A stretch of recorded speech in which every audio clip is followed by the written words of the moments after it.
Welcome to Class 5, the final class with this shot. This class will encompass lots of painting with tracking assist and hand painting. And lastly, we'll complete the shot with some finishing techniques and regraining. Okay, let's start painting out some facial dots. I'm going to start painting out this dot up here, which is in the upper left, and that is tracker 1. So I'm going to make an offset here. I'm in the paint node, I'm in the clone tool, and I'm going to make my offset. Shift and click. Do a little paint stroke there, and then I'm going to just paint this across my shot. So I make sure I selected the paint strokes inside the paint history. I want all frames. I make sure that match move is checked. And down here in the transform pull down, I'm going to select layer 1 because my tracker 1 information was applied to layer 1. And then I'm going to click the little arrow button here. We actually have different options if you wanted to paint on different ranges or start at the beginning or the end. And we're just going to paint that forward. And then we'll take a look. And you can see, might not be quite the result that I want. So I might just actually undo this. And that happens all the time. And I'm going to start again. It's a little bit of trial and error. So now I'm going to make another offset here.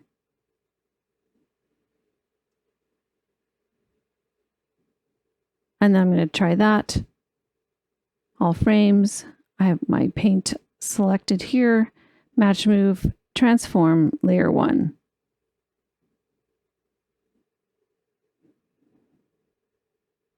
And you can see the paint strokes playing back through. Okay, so I'm happier with that. So we still have more painting to do. I'm going to start at the bottom here, and I'm going to make an offset.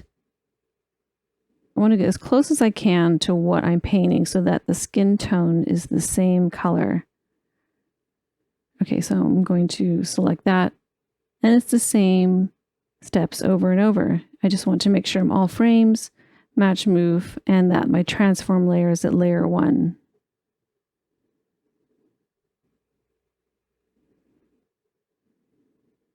So I'm trying to paint at 100% at this point where I'm actually removing all of the black. And then I can go back and paint with a little more opacity. So I still have a section here. And let's make another offset.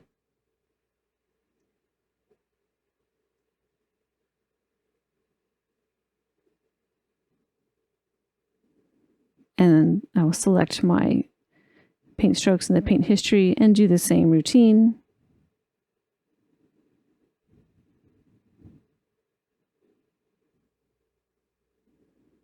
So I'm getting closer, but I'm still having a couple issues that I need to paint. So maybe I'll go to a different frame and see where it's not quite working out, and I'll make my offset from here. I can make it from any frame in my sequence. And this time I'm going to bring the opacity down just a little bit to 75%. Make my offset here.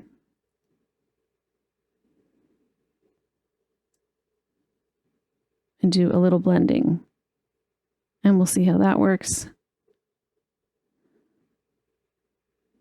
So I'm trying to get as much paint done using auto paint before I actually go in and do any hand painting. So we're getting closer, but we still have an area that's showing up. And possibly some doubling.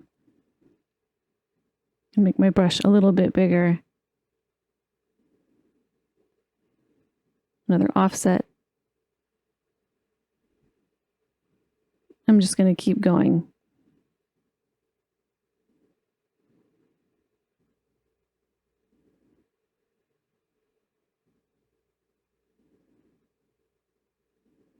And I'm going to scrub through, and we're getting pretty close. I'm going to do just one more paint stroke. I can see some artifacting here. So I'm going to just even bring this down to maybe 50%. And I'm going to make another paint stroke to see if I can smooth that out a little bit.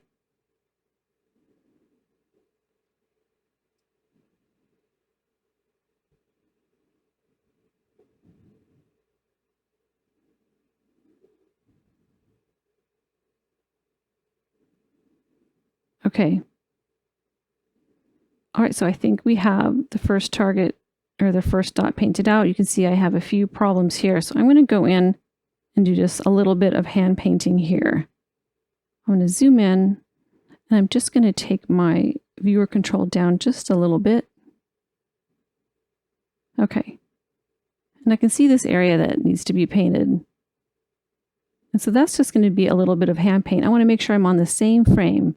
So I'm on the same frame and I'm going to make sure that my opacity is just a little bit lower, maybe 25%.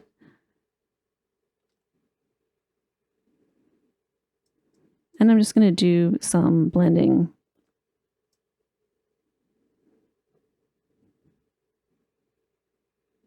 I'm not changing my offset frame to frame. I'm just keeping the same offset and painting as I use the Z and X key to go one frame back or one frame forward. In this case, I'm going backwards.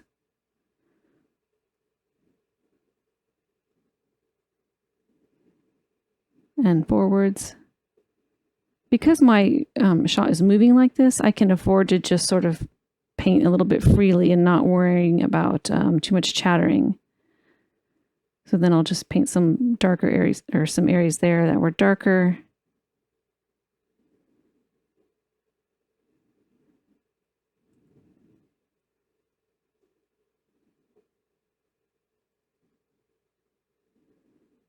And let's zoom out. Okay, so our target is mostly gone. Just a few frames here. I'm going to paint that.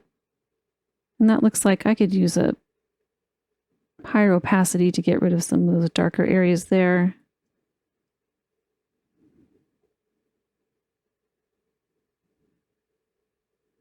As I do some blending.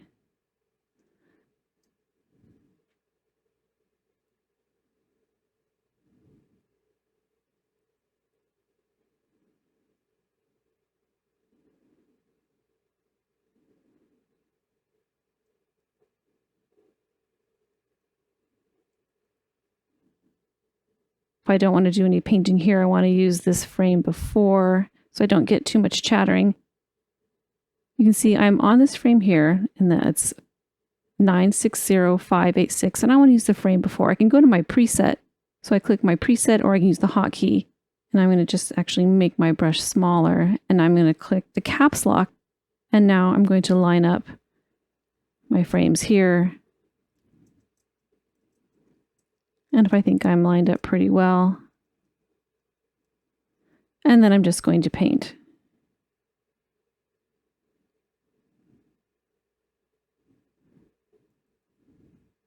And then I have a couple more frames here that I need to paint. Just to get rid of those little dark doubling lines.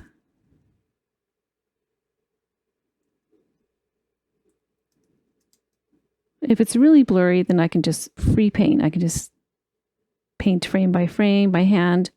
But in this case, I'm going to use a source that's already painted, just so we have more similarity in between the frames as we go on.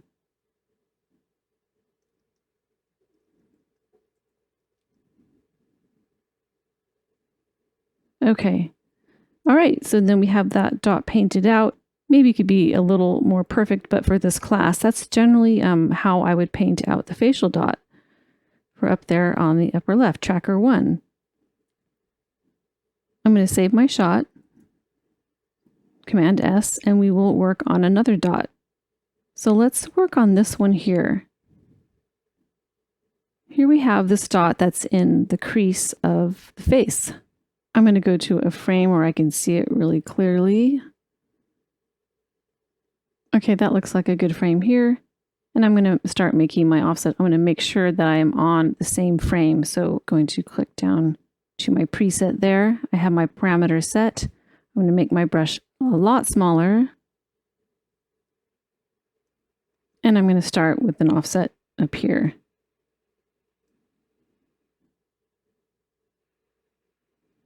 So I like that. I could end up with some doubling here. It's very minute, but you could see it. So I'm going to actually do something else here. I'm going to make that 50%.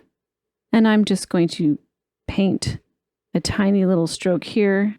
set an offset just to get rid of some doubling, but I'm getting rid of doubling on the upper side and not the lower. Okay, so now I have my strokes made there. I'm just going to click them in my paint history window here, and I'm going to make sure that my layer is set to 18. I know that this is tracker 18, and I can see my paint strokes there, and I will play through.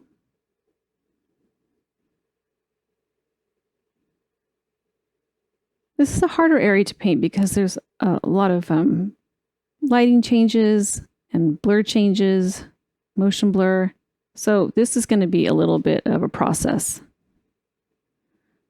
I can already see the areas that are a little bit problematic. But we're just going to keep going. Okay, let's start with the lower part. Okay, I'll start by painting down here. I'm going to go back to 100% opacity and start making my offsets. I'm just painting very small areas at this point.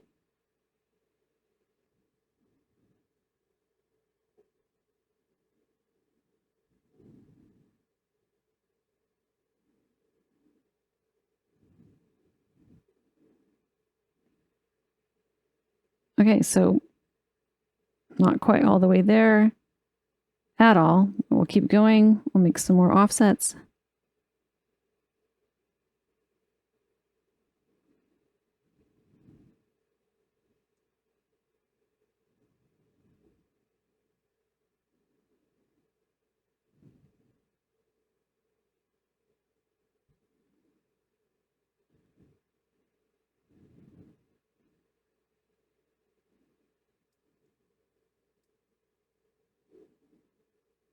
So you can see how tedious this work can get.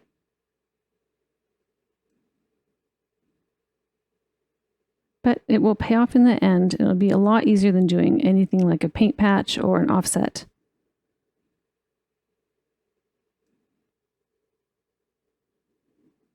And as I go through this shot, I'm probably going to do some more painting, and then I will just speed it up a little bit in the class so that you don't have to sit through every single paint stroke.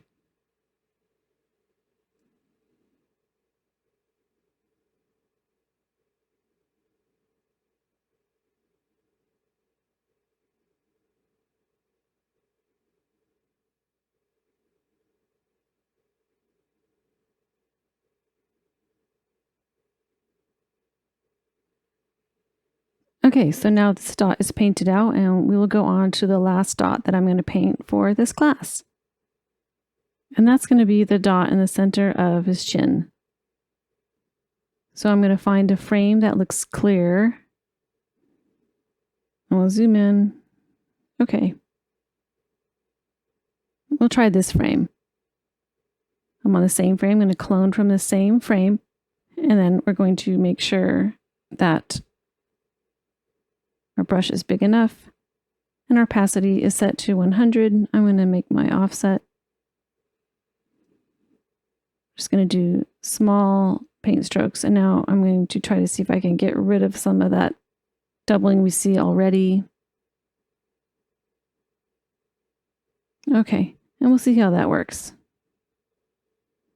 You can see all my strokes here. I'm selected on 25 because that is tracker 25. So I can have just hundreds, if not thousands, of paint strokes within my silhouette sessions and projects, and it's never going to slow me down. Okay. 100% opacity.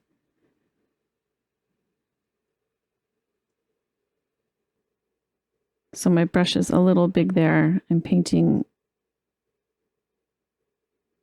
just this edge here. And then if I get some doubling, I'm going to take my opacity down to 50%.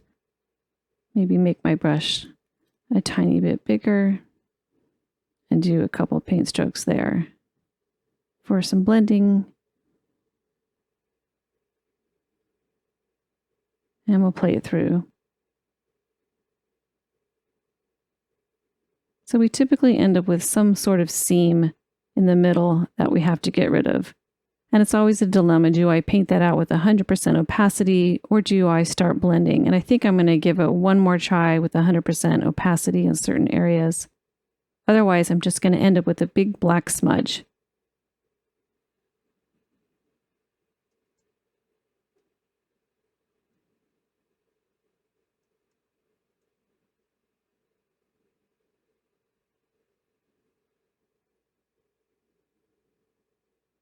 I'm pressing the Alt straight line tool there. I don't want that. There we go. I don't want that either. So I can just undo a clone offset if it's just, I don't think it's going to work for me.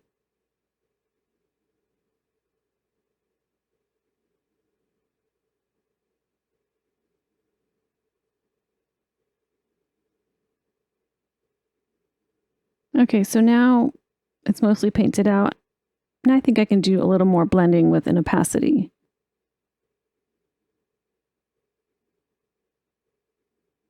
And this is where I start using a larger brush.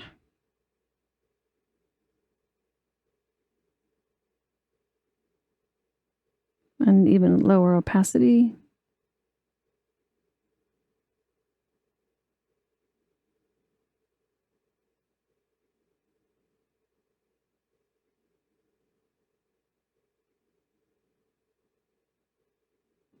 So we're getting there.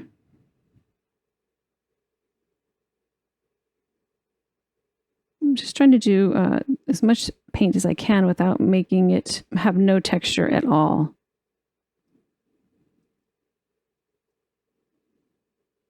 And if it gets a little soft, like I said, I can bring back some sharpening when I'm doing my regraining. And I'm not using any other tools like the blemish tool or the drag tool because if I use those, if I use the blemish tool, it would either blur or add grain, and I don't want to add any grain back into my image because I'm going to be regraining anyway. And if I'm dragging, it's just going to degrade the image too much, and even no amount of sharpening is ever going to let me recover from using the drag tool. Okay, a couple more strokes.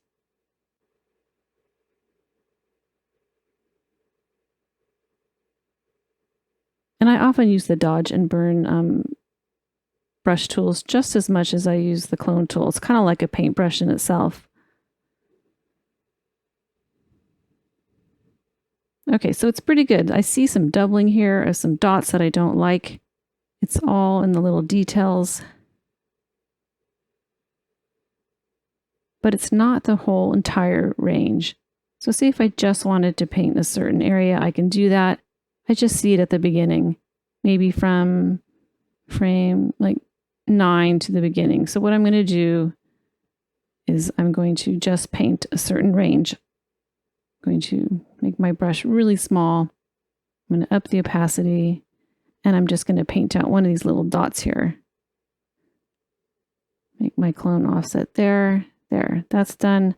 So I'm going to select my paint strokes here, and I only want a certain range. I'm going to do custom, and I'm going to just click this little arrow here, and it sets it to the frame I'm on. I want to make sure I'm layer 25. I'm always double checking that. So I'm only going to be painting from the beginning to this frame. It's 7 frames, but even though you think, oh, I can just hand paint that, sometimes you can see that. You can see the paint chattering just if you're just hand painting frames that are very clear in focus. So I will just save my session again, and we'll just do the custom range. So it only did that range, and that's done. And now we have these dots painted out. So if we look at the before and the after, we have the foreground here and the output. And that is basically the technique that I use to paint out facial dots in a situation like this. Okay, so we painted out 3 dots on this plate, and we will go over to the final.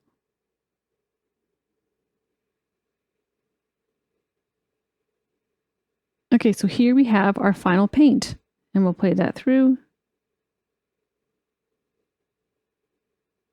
And we'll look at the original one more time. That's before.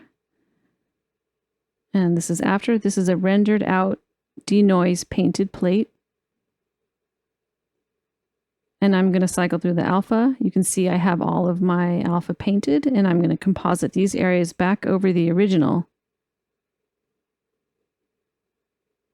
And one thing I also did is that I just lowered the gamma controls and the gain in the viewer just to double check to make sure I got all the black spots out. And we'll just decrease that a little bit. And same here, just to double check. And it looks like they're all done. And they're all gone. So this concludes the second part of Class 3, painting at the facial dots with clone brush and auto paint. And the last section will be regraining. Welcome to part 3 of Class 3, the regraining process. So here I am in a session called Clip 1 Regrain. I have my original footage here on the left, and I have my denoised painted frames with the alpha intact on the right. You can see here, there is my alpha channel. But what I want to do is I want to beef up my alpha a little bit because I have some opacity on the edges of my alpha. I'll zoom in here. And I don't want any of that. So we have the before and then the after. I've added the matte repair node, which is under the key section. And I've just upped the white clip and I've added a tiny bit of blur on the edges. So if I had any sharp edges, I just didn't want any of those to show up with my grain. And we'll go back to RGB. But there's also a section here where I wanted to add a little bit more sharpening, where I felt like my paint got a little too soft. So I can do that a couple different ways, either with the detail node here or the sharpen node. But first I have to isolate just this area. I don't want to apply sharpening to all of these patches. So here what I did now, I added a roto node. And inside the object list, you see I have tracker 9. And I copied tracker 9 from my tracking session into this roto node. And then I applied the tracking data to this forehead sharpen layer. You can see this in my timeline. And then inside the forehead sharpen layer, I added a circular matte, and that's isolating this painted area in my alpha. So when I cycle through the alpha, you can see that's the only area that's going to be affected by the sharpening. And the way I did that was that I did a blending mode with the layer, and I changed the blend mode to multiply.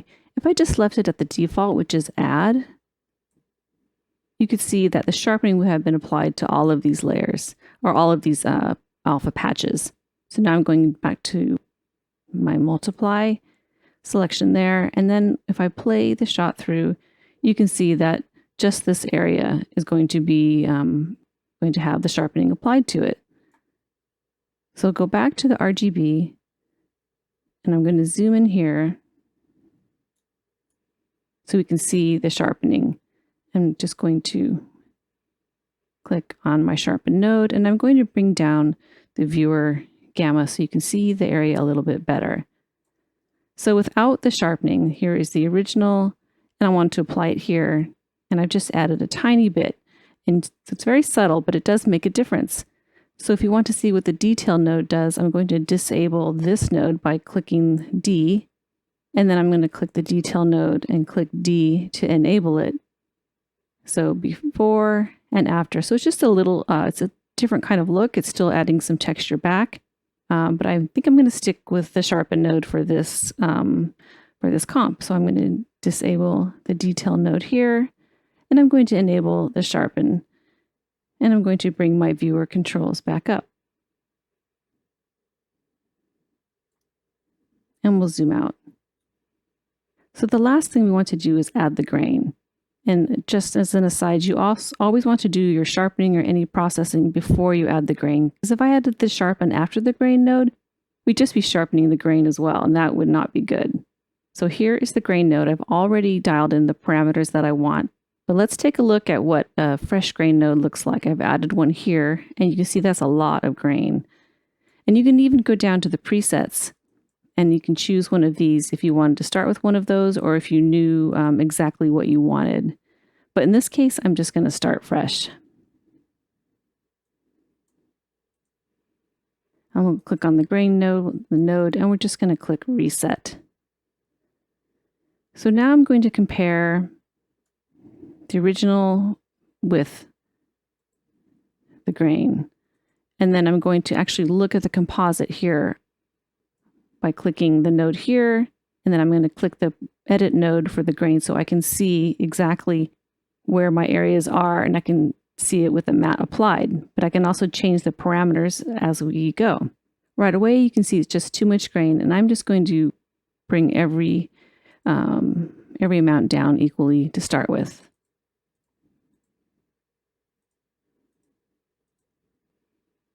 And it's still too much.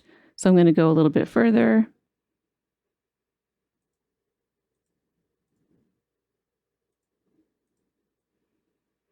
Maybe add a little softening here. Just a tiny bit. And then I'm going to play it through to see if we're in the ballpark. So we're getting close. We're just not quite there.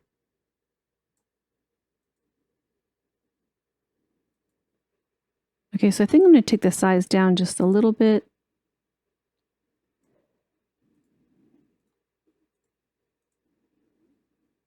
And then I'm going to play a little bit with the response position and range. I don't want to change these very much at all.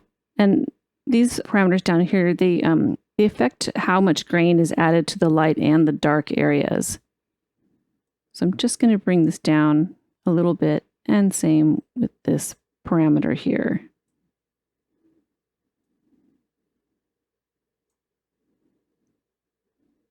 We'll play it through.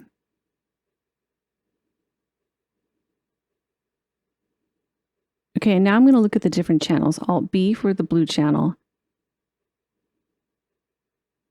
And this is where you really can start getting very particular. You should definitely check all the different channels. And you can start this way as well, but since my values were so high, I thought I would just bring everything down before I started looking at each individual channel. And let's look at the green channel. That's just still a little too much, I think. So I'm going to bring the green down a little bit more. And then the red channel.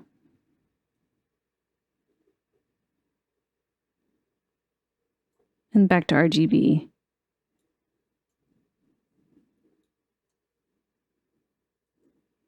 Okay, so I think this result is working out pretty well.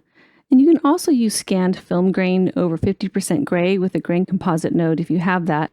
Or if you don't have it scanned at 50% gray, you can use one of the math composite blend nodes to comp it in. Okay, and so down here in my composite node, there we have our final result.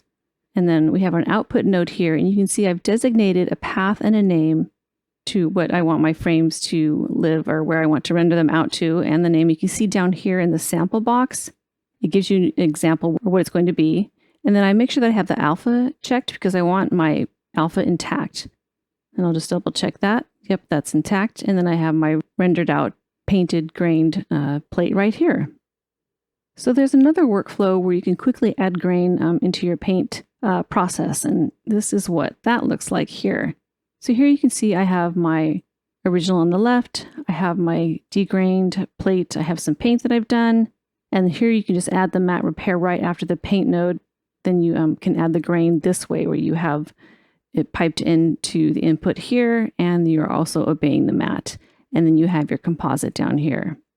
And lastly, I just want to show you this tree real quick here, where it's possible to degrain a source and add back in the grain that you took out with the grain composite node. So here is the original, here if it's degrained, and then you can see with the grain composite node, you can add back in the grain that was taken out. But for my purposes today, this is the workflow that I chose. And we'll just do one last look of the original.